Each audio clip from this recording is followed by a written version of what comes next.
Il y a longtemps, dans un village nommé Écossais, vivait une princesse nommée Ada. Elle était la première fille du roi Omari. Contrairement à ses 3 plus jeunes sœurs, Ada était célibataire en raison de sa corpulence. Elle n'attirait aucun prétendant, car son poids considérable faisait d'elle la cible constante de moqueries de certains villageois. Certains se plaisaient à chanter des chansons humiliantes sur elle, tandis que d'autres se délectaient à propager des ragots mesquins à propos de sa silhouette. On prétendait parfois qu'il fallait attacher 3 ceintures ensemble pour entourer sa taille, d'autres juraient qu'elle pouvait manger une chèvre entière en une seule journée. Les parents d'Ada, le roi Omari et la reine, profondément inquiets pour leur fille, tentèrent à plusieurs reprises de lui arranger des mariages, mais toujours en vain. Ada, de son côté, avait perdu tout espoir, rongée par sa dépendance à la nourriture, convaincue que tout homme qui l'épouserait ne le ferait que pour son statut, et non par amour sincère. Ce qu'elle désirait, c'était être aimée véritablement, mais elle se retrouvait le plus souvent noyée dans le malheur. Pourtant, il restait une chose qui lui apportait un peu de lumière, la danse. Malgré sa tristesse générale et le mécontentement envers sa vie, elle était une danseuse remarquable. Souvent, elle se cachait dans un coin tranquille et se laissait emporter par le rythme qu'elle battait de sa propre bouche. À chaque festival, elle cherchait un endroit isolé où elle pouvait entendre la musique et danser librement, le cœur ouvert. Elle se cachait toujours, de peur d'être moquée, encore et encore. Ce jour-là, c'était la fin d'une autre année, et l'heure du grand festival annuel dans les 4 villages voisins était arrivée. Comme toujours, l'excitation était à son comble. Certains villageois n'avaient qu'une hâte, exhiber leurs plus belles parures, d'autres perfectionnaient leurs pas de danse au son des instruments traditionnels, tandis que plusieurs salivèrent d'avance à l'idée de goûter aux mets variés qui seraient servis ce jour-là. Ada, quant à elle, ne voulait qu'une chose, trouver un coin tranquille où elle pourrait laisser s'exprimer librement ses pas de danse. Elle finit enfin par trouver un endroit idéal, d'où l'on entendait clairement les tambours et les flûtes. Alors, avec un grand sourire, elle se mit à danser, pleine de joie. Mais très vite, elle remarqua que le son du tambour devenait plus fort, de plus en plus proche, et pourtant, elle choisit de l'ignorer, tant elle était absorbée dans sa danse. Soudain, la musique du festival s'arrêta brutalement, mais le son du tambour, lui, continua, régulier, entêtant. Elle se retourna brusquement et aperçut un homme qui jouait du tambour avec un large sourire sur le visage.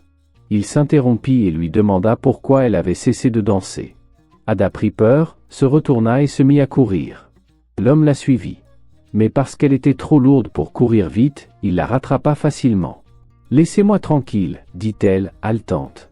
Allez chercher votre soulagement comique ailleurs. » L'homme la regarda avec douceur, étonné qu'elle pense être une plaisanterie. « Je me suis perdu en cherchant la place du marché, dit-il, et quand je t'ai vu danser seule dans ton coin, j'ai voulu t'accompagner avec mon tambour. » Ada observa attentivement la couleur de ses vêtements et réalisa qu'il ne venait pas de leur village. Elle le remercia pour son soutien, puis lui montra le chemin de la place du marché. Mais l'homme insista pour rester et continuer à jouer pour elle. Et sans même son autorisation, il recommença à battre son tam-tam, l'encourageant à danser. Lorsqu'elle comprit qu'il ne comptait pas abandonner, Ada esquissa de petits mouvements de hanche au rythme de ses battements. Après tout, qu'avait-elle à perdre ? C'était un étranger qu'elle ne reverrait sans doute jamais, et pour une fois, elle avait la chance de danser comme elle l'avait toujours rêvé. Après un long moment, Ada s'arrêta enfin. « Je me suis vraiment amusée, dit-elle. »« Jabari, répondit-il. Ada lui dit son nom à son tour, puis lui annonça qu'elle devait rentrer. Mais Jabari la supplia de revenir le lendemain, et elle accepta. Sur le chemin du retour, elle repensa au jeune homme, se demandant pourquoi il avait été si gentil avec elle, pourquoi il voulait passer plus de temps en sa compagnie. « Bien sûr qu'il n'est pas attiré par moi, pensa-t-elle. Toute la nuit, elle ressassa cela, trouvant étrange qu'un homme aussi beau puisse s'intéresser à une femme comme elle. Elle ne pouvait s'empêcher de penser à lui, même si elle faisait de son mieux pour ne pas se laisser emporter par l'excitation. Le soir suivant, Ada retrouva son nouvel ami Jabari. Lorsqu'il posa les yeux sur elle, il fut transporté de joie. Et Ada aussi. Ils discutèrent longuement, apprenant peu à peu à se connaître. Après cette conversation profonde, il prit son tambour et l'invita à se laisser aller, encore une fois. Les jours devinrent des semaines, les semaines des mois, et ils continuaient de se retrouver dans leur coin habituel.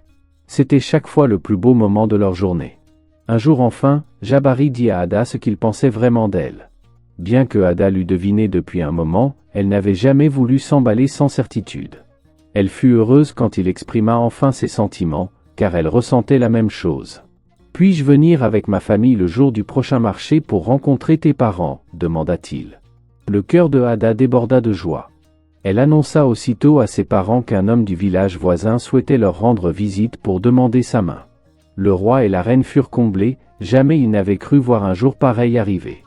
Mais hélas, le malheur ne tarda pas à frapper. Une semaine avant la rencontre, une terrible maladie aéroportée se propagea dans les 4 villages tout entiers. Et tout autour, dans les villages environnants, pour empêcher la propagation de la maladie, chaque chef décida de fermer les frontières, demandant à chacun de rester cloîtré dans sa maison, sans exception. Ada était profondément triste de ne plus pouvoir voir, comme à l'accoutumée, son futur époux chaque jour, et pour aggraver encore cette douleur, un événement tragique survint peu après la fermeture. Ada contracta la maladie, et durant plus de 3 mois, elle lutta chaque jour pour simplement rester en vie. La maladie affecta durement son appétit, la rendant si faible qu'elle était incapable de finir ne serait-ce qu'une demi-assiette dans toute une journée. Mais les saisons tournèrent, et grâce à l'intervention d'un herboriste, un remède fut enfin trouvé, ce qui permit au peuple de se sentir peu à peu mieux. Quand Ada se remit complètement, elle fit une découverte stupéfiante, elle avait massivement perdu du poids, si bien qu'elle était presque aussi mince que ses 3 sœurs, un rêve devenu réalité. Et ce n'était pas tout, son visage avait changé lui aussi, devenant plus sculpté, révélant une beauté si éclatante qu'on aurait dit qu'elle éblouissait même les cœurs les plus aveugles. Désormais, partout où elle passait, les regards s'arrêtaient sur elle, des hommes qui, autrefois, l'ignoraient, l'admiraient sans pudeur. Même les plus riches parmi eux se pressaient désormais pour lui parler mariage. Ada, grisée, se sentit portée vers les sommets, si haut qu'elle crut tout à coup que Jabari n'était plus assez bien pour elle. Lorsque les frontières furent enfin rouvertes, elle se rendit à l'endroit où elle et Jabari avaient l'habitude de se retrouver, certaine qu'il serait là, comme toujours, à l'attendre. Lorsqu'il posa les yeux sur elle, il mit un moment à la reconnaître, tant elle semblait transformée. « Par tous les dieux, ma princesse, ton sourire m'a tellement manqué, dit-il. » Mais Ada, d'un ton glacial, lui intima de se taire, elle se sentait désormais bien trop supérieure pour lui. Jabari crut d'abord que c'était l'émotion de leur retrouvaille, alors il commença à jouer du tambour pour elle, comme il le faisait jadis, mais elle lui cria dessus, le foudroyant, « Cesse donc ce vacarme de batteur, je ne suis pas venu pour danser, mais pour te dire que je ne veux plus t'épouser. » Jabari, blessé, ne comprenait pas ce brusque changement, alors elle ajouta, avec mépris, « Tu n'as jamais côtoyé une princesse, c'est pour ça que tu souris toujours comme une chèvre. » Et sans un regard en arrière, elle l'avertit sèchement de ne plus jamais essayer de la revoir, car il n'était plus du même rang. Les semaines passèrent, et Jabari, plein d'espoir, continua d'envoyer des messages à Ada, pensant qu'elle changerait peut-être d'avis, mais elle les ignora tous. Au lieu de cela, elle recevait désormais chaque jour une file interminable de prétendants, tous désireux de la prendre pour épouse. Un jour, une idée germa dans son esprit. Elle décida d'organiser un concours de lutte, réservé aux célibataires éligibles, et le vainqueur serait couronné comme son prétendant officiel. L'événement fut fixé, traversant les frontières de son village, attirant un flot d'hommes venus conquérir le cœur de la belle Ada, première fille du grand roi Omari. Le roi lui-même invita partenaires et nobles pour l'occasion. Ada prit alors la décision de ne plus sortir de chez elle pendant 4 mois, se consacrant au meilleur traitement de beauté pour impressionner ses prétendants. Mais elle ne comprit pas que c'était la maladie, et non un miracle, qui l'avait rendue mince. Ses vieilles habitudes alimentaires étaient restées intactes, et pendant son isolement, elle recommença à manger de grandes portions chaque jour, si bien que peu à peu, les kilos perdus revinrent s'installer sur elle. Et lorsque les 4 mois furent passés, Ada retrouva exactement sa silhouette d'antan. Déçue d'elle-même, elle tenta d'annuler l'événement, mais son père refusa. « Je suis certain que tu trouveras un homme digne, quelle que soit ta situation actuelle. » Le jour tant attendu arriva, et des guerriers, des agriculteurs, des commerçants, et des jeunes hommes de toutes origines affluèrent vers la place centrale, déterminés à gagner le cœur de Ada. Mais quand son nom fut prononcé, et qu'elle apparut pour saluer les visiteurs, les regards changèrent. Ce n'était pas ce que les rumeurs promettaient. Un à un, les hommes commencèrent à s'éloigner, retournant chez eux, déçus. Ada n'avait jamais connu pareille honte. Alors qu'elle s'apprêtait à quitter les lieux, humiliée, son regard tomba sur une silhouette familière. C'était Jabari, mais un Jabari métamorphosé. Il portait les habits de la royauté, si différents du tissu simple qu'il arborait autrefois. Leurs regards se croisèrent un instant suspendus, avant qu'une voix ne rompe le silence. « Mon prince, votre père est prêt à partir maintenant. » Et c'est là que la vérité éclata. Jabari était en réalité un prince, le fils du roi de l'un des 4 villages. Mais par amour pour la musique, il se déguisait et battait le tambour comme un homme du peuple durant les fêtes, refusant qu'on le traite différemment. Tandis qu'elle le regardait s'éloigner, Ada comprit qu'elle avait perdu un homme véritablement bon, un homme qu'il avait aimé sans condition, et il était désormais trop tard. C'était une tragédie, car elle ne retrouva jamais l'amour, et finit, résignée, par devenir la 10e épouse d'un vieux chef. Des lunes passèrent. Ada vivait désormais dans l'enceinte silencieuse de la grande case du vieux chef. Elle était la 10e épouse, logée au fond d'une aile oubliée, loin des regards, loin de la gloire passée. Chaque matin, elle s'éveillait avec une pierre dans le ventre, et chaque nuit, elle pleurait en silence dans l'ombre de ses regrets. Elle avait tout eu, la beauté, l'admiration, l'illusion de la supériorité. Et elle avait tout perdu, par orgueil, par ignorance, par cette vanité qui dévore l'âme comme le feu consume le bois sec. Le vieux chef, bien qu'influ, ne lui parlait guère. Il la montrait parfois comme un trophée à ses invités, vantant la beauté passée d'une femme qu'il avait prise comme on prend un bijou terni par le temps. Ada ne disait rien. Elle ne se rebellait pas, elle ne souriait pas non plus. Elle marchait comme une ombre, la tête haute mais l'âme brisée. Un soir, alors que le vent chantait dans les feuillages et que la lune éclairait les sentiers, elle quitta la case, pieds nus, sans bruit. Elle marcha longtemps, traversant les bois sacrés, longeant les rivières, guidée par une voix intérieure qui murmurait le nom de Jabari. Elle se rendit à l'endroit où il se retrouvait autrefois. L'arbre était toujours là, immense, immobile, témoin muet d'un amour piétiné. Elle s'assit au pied du tronc et, pour la première fois depuis des mois, elle laissa ses larmes couler librement. Elle ne pria pas pour revenir en arrière. Elle pria simplement pour le pardon. Ce fut alors qu'elle entendit le son. Léger, lointain. Un tambour, comme un battement de cœur. Son cœur. Elle se leva lentement. Dans l'obscurité, une silhouette apparut. Vêtue simplement, mais fièrement. Jabari. Il ne parla pas. Elle non plus. Le silence entre eux était plus lourd que 1000 mots.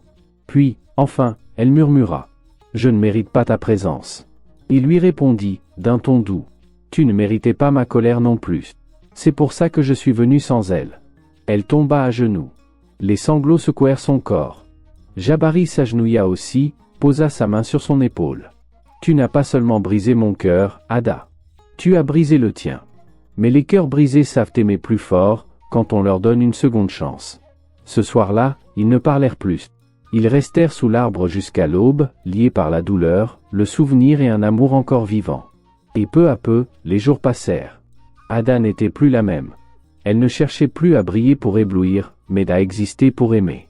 Elle reprit goût aux choses simples, préparer le mil, chanter aux enfants, soigner les anciens. Elle apprit l'humilité, la gratitude, la paix.